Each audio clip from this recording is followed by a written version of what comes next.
एक बड़ी प्यारी कहानी लिखी है।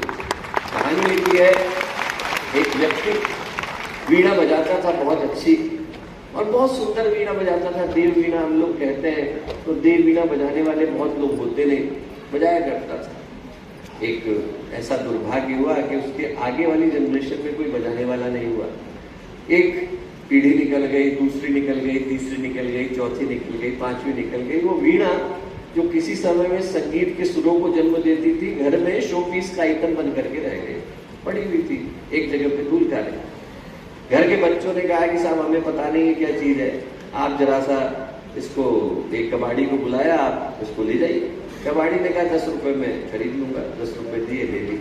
वीणा लेकर के जैसे ही बाहर निकला, संयोग से एक वीणा बजाने वाला जा रहा। वीणा बजाने वाले ने जैसे ही देखा ये वीणा है, बोले अरे आजकल तो ऐसी वीणा मिलती भी नहीं है।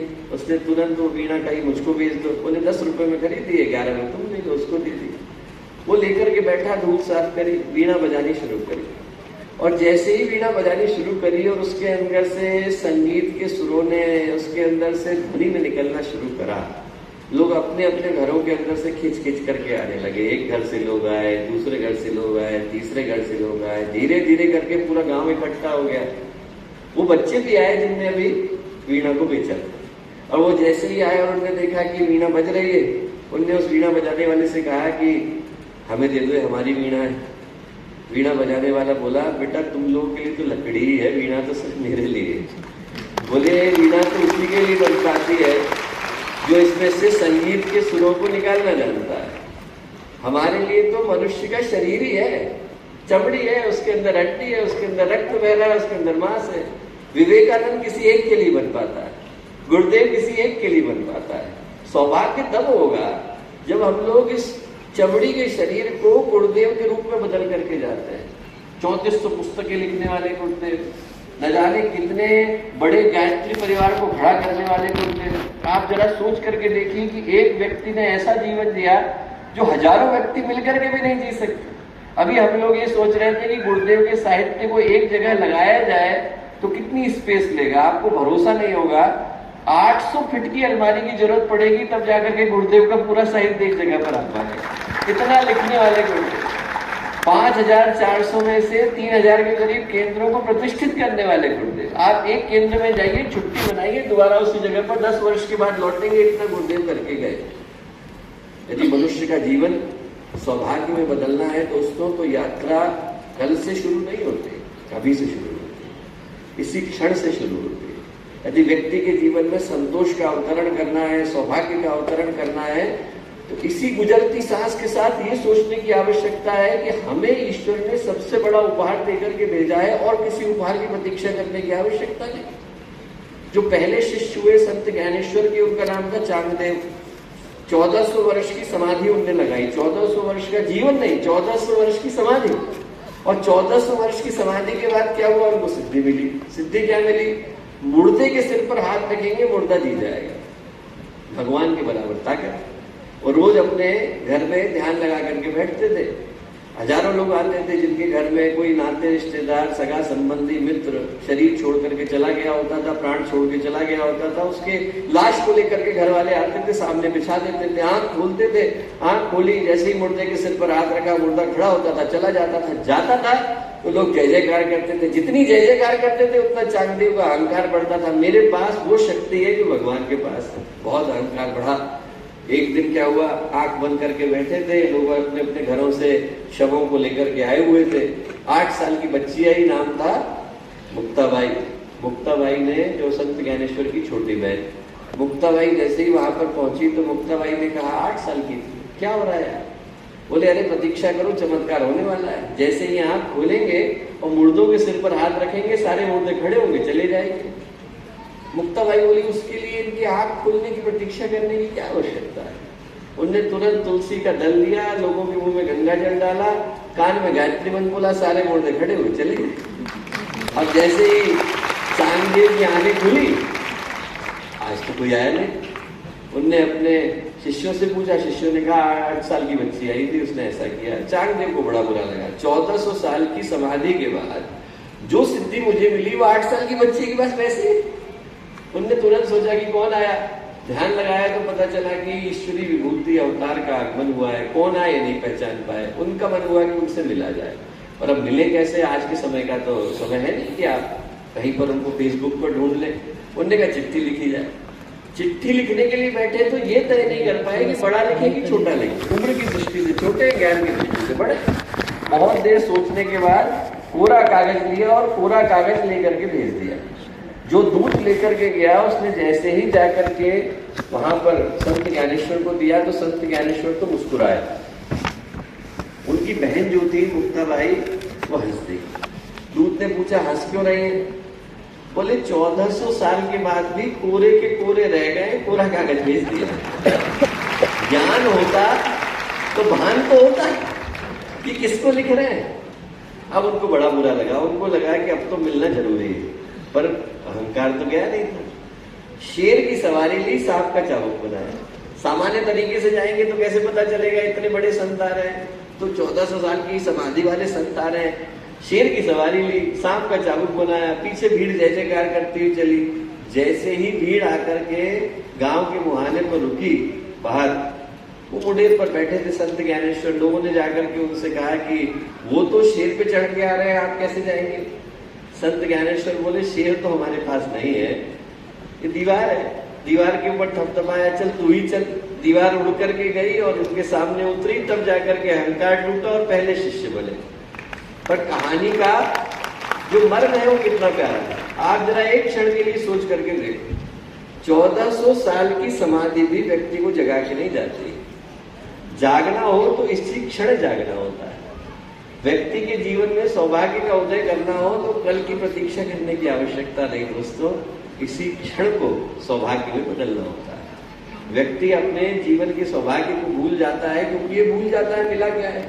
हमें पता भी नहीं चला और हमें मनुष्य का जीवन मिल गया, और जब मिल गया तो इसका मूल्य क्या है, इसकी कीमत क्या है, ये व्यक्ति को जब तक महसूस नहीं होती, बात नहीं होती, तब तक सौभाग्य में कैसे बदलेगा।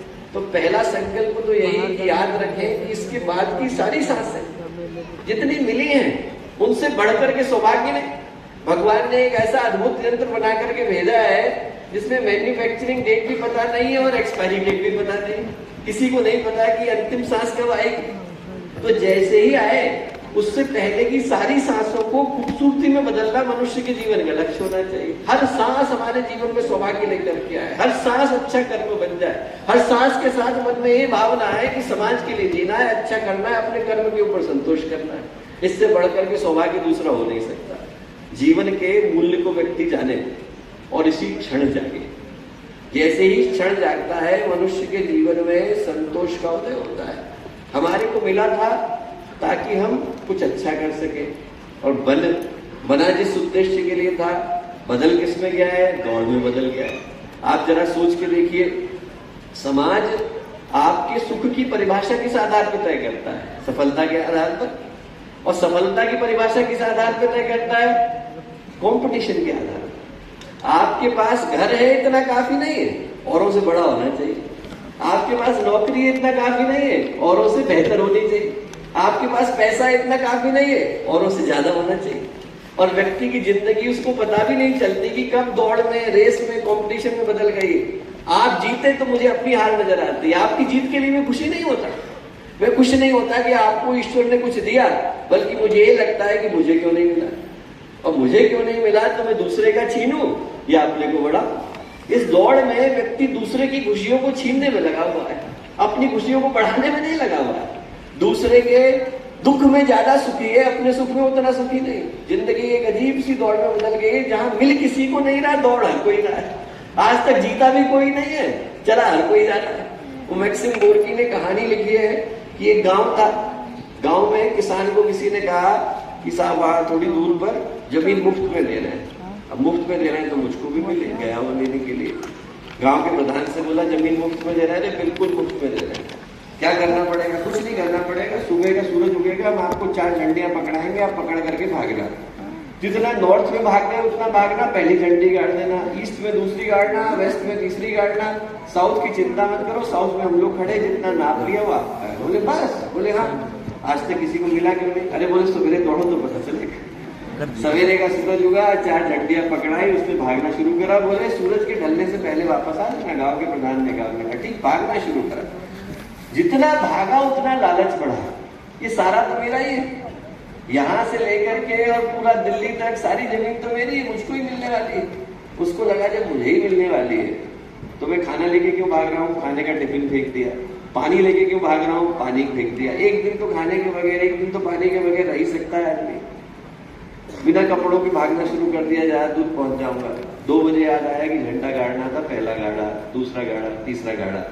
गोरकी ने लिखा है कि सूरज डूब रहा था, खाना खाया नहीं था, पानी पिया नहीं था, बिना कपड़ों के साइबेरिया में भाग रहा था। वो जो अंतिम लाइन थी, फिनिश लाइन, उससे 6 फीट पहले आकर के बेहोश हो गया। जब होश आया तो चंद्रमा चढ़ा हुआ था, आधी रात हो गई थी, पूरा गांव इकट्ठा था। गांव वाले ताली बजा रहे थे, भैया तुम बहुत दूर आ गए। बाकी के लोग लालच में इतना पड़े कि आज तक लौटे नहीं, झंडियां ही गाड़ रहे हैं। उसको लगा इतनी दूर तक आ गया तो हो सकता है कि डिस्काउंट में मिल जाए। उसने गांव के प्रधान से कहा ये जो जमीन रह गई है 6 फीट मेरी नाखूनों के बीच में और फिनिश लाइन के बीच में, इसका क्या करोगे? गांव का प्रधान बोला तुम्हारे मरने की प्रतीक्षा कर रहे हैं, तुम्हारी कब्र खोदेंगे, तुमको गाड़ेंगे, इतनी ही जमीन तुम साथ लेकर के जाते हो 6 फीट अंडरग्राउंड। कहानी का नाम है 6 फीट अंडरग्राउंड। उससे ज्यादा किसी को मिली नहीं, भाग हर कोई रहा है।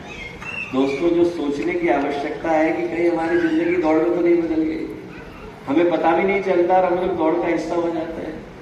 पहली चीज वो कीमत याद आए जिसके लिए मनुष्य का जीवन हुआ। दूसरा याद आए वो शिखर जिधर तक चलने के बाद मनुष्य ने अपने जीवन को संतोष में बदला। मनुष्य का जीवन मिलता है ताकि हम विवेकानंद की तरह का जीवन जी करके जाए, गुरुदेव की तरह का जीवन जी करके जाए। कर्म, भावनाएं, दृष्टिकोण, चिंतन, व्यक्तित्व, ये सारे शिखर पर जाकर के प्रतिष्ठित हो तो जीवन सौभाग्य में बदलता है।